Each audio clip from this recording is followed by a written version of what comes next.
दोस्तों, मैं शिवानी यादव और आप देख रहे हैं क्लोज टू वर्ड। और आज हम बात करने जा रहे हैं एक बहुत ही दिलचस्प विषय के बारे में, जो कि है गीता के पहले अध्याय के पाठ का लाभ। हमारे शास्त्रों में गीता की महिमा का बखान किया गया है। शास्त्र कहते हैं कि गीता में मनुष्य के जीवन का सार निहित है। महाभारत के युद्ध में श्री कृष्ण ने पांडव पुत्र अर्जुन को कुछ उपदेश दिए थे, जिनका पालन कर पांडवों को युद्ध में विजय प्राप्त हुई थी। पुनर्जन्म से आशय आत्माओं की पुनर्स्थापना से है। गीता के पहले अध्याय के पाठ में पुनर्जन्म से जुड़ी कई दिलचस्प बातों का उल्लेख किया है। मान्यता है कि पहले पाठ के अध्ययन से पिछले जन्म से जुड़ी बातें याद आ जाती हैं। हमारे पुराने कर्मों का जीवन चक्र से गहरा संबंध है।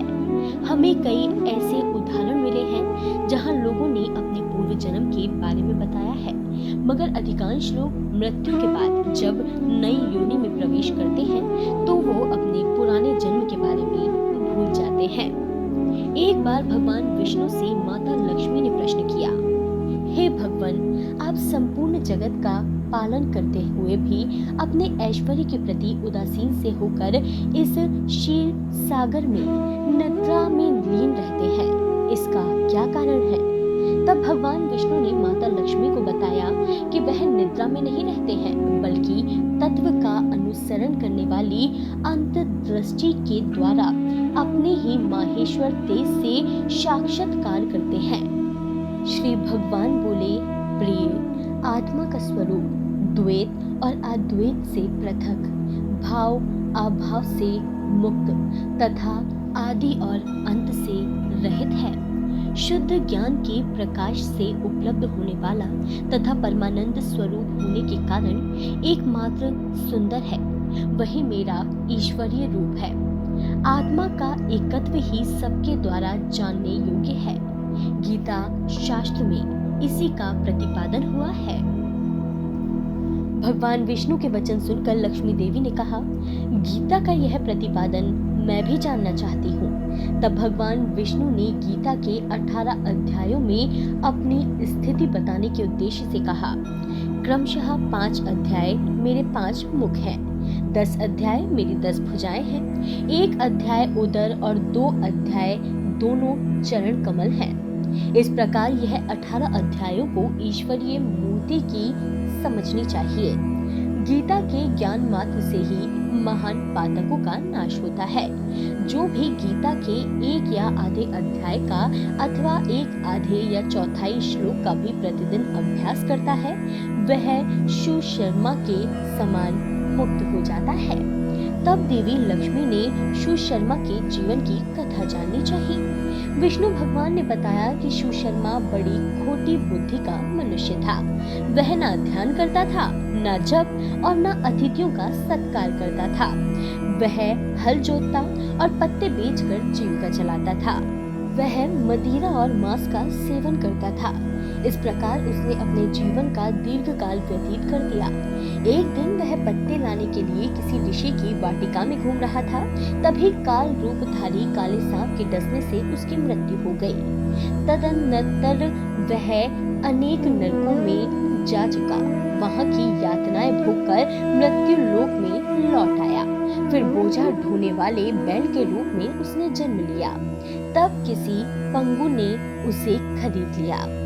बैल ने अपनी पीठ पर पंगु का भार ढोते हुए बड़े कष्ट से 7-8 वर्ष बिताए।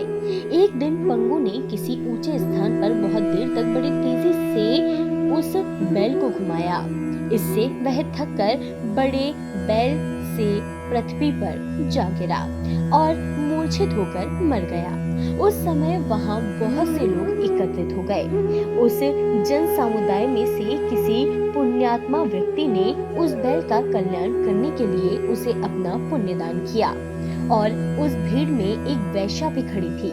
उसे अपने पुण्य का पता नहीं था, तो भी उसने लोगों की देखा देखी उस बैल के लिए कुछ त्याग किया। यमराज के दूत उस मरे हुए प्राणी को पहले यमपुरी में ले गए। वह वैश्या के दिए पुण्य से पुण्यवान हो गया, फिर उसे छोड़ दिया गया। वह भूलोक में आकर उत्तम कुल और शील वाले ब्राह्मणों के घर में उत्पन्न हुआ। उस समय भी उसे अपने पूर्व जन्म की बातों का स्मरण बना रहा। बहुत दिनों के बाद जिज्ञासु होकर वह उस वैश्या के पास गया और उसके दान की बात बतलाते हुए पूछा, तुमने कौन सा पुण्य दान किया था? वैश्या ने उत्तर दिया, वह पिंजरे में बैठा हुआ तोता प्रतिदिन कुछ पढ़ता है, उससे मेरा अंतःकरण पवित्र हो गया है। उसी का पुण्य मैंने तुम्हारे लिए दान किया था। इसके बाद उन दोनों ने तोते से पूछा। तब उस तोते ने अपने पूर्व जन्म का स्मरण करके प्राचीन इतिहास कहना आरंभ किया। तोता बोला, पूर्व जन्म में मैं विद्वान होकर भी विधाता के अभिमान से मोहित रहता था। मेरा राग द्वेष इतना बढ़ गया था कि मैं गुणवान विद्वानों के प्रति भी ईर्ष्या भाव रखने लगा। फिर समय अनुसार मेरी मृत्यु हो गई और मैं अनेकों घृणित लोकों में भटकता रहा और उसके बाद इस लोक में आया। सद्गुरु की अत्यंत निंदा करने के कारण तोते के कुल में मेरा जन्म हुआ। पापी होने के कारण छोटी अवस्था में ही मेरे माता पिता का वियोग हो गया। एक दिन मैं ग्रीष्म ऋतु में तपते हुए मार्ग पर पड़ा था। वहां से कुछ श्रेष्ठ मुनि मुझे उठा लाए और महात्माओं के आश्रय से आश्रम के भीतर एक पिंजरे में उन्होंने मुझे डाल दिया। वहीं मुझे पढ़ाया गया। ऋषियों के बालक बड़े आदर के साथ गीता के प्रथम अध्याय की आवृत्ति करते थे। उन्हीं से सुनकर मैं भी बारंबार पाठ करने लगा। इसी बीच में एक चोरी करने वाले बलहीये ने मुझे वहां से चुरा लिया। तत्पश्चात इस देवी ने मुझे खरीद लिया। मैंने इस प्रथम अध्याय का अभ्यास किया था, जिससे मैंने अपने पापों को दूर किया है। फिर उसी से इस वैश्या का भी अंतःकरण शुद्ध हुआ है और उसी के पुण्य से आप भी पाप मुक्त हुए हैं। इसलिए जो भी गीता के प्रथम अध्याय को पढ़ता या सुनता है या उसका अभ्यास करता है, उसे इस भवसागर को पार करने में कोई कठिनाई नहीं होती।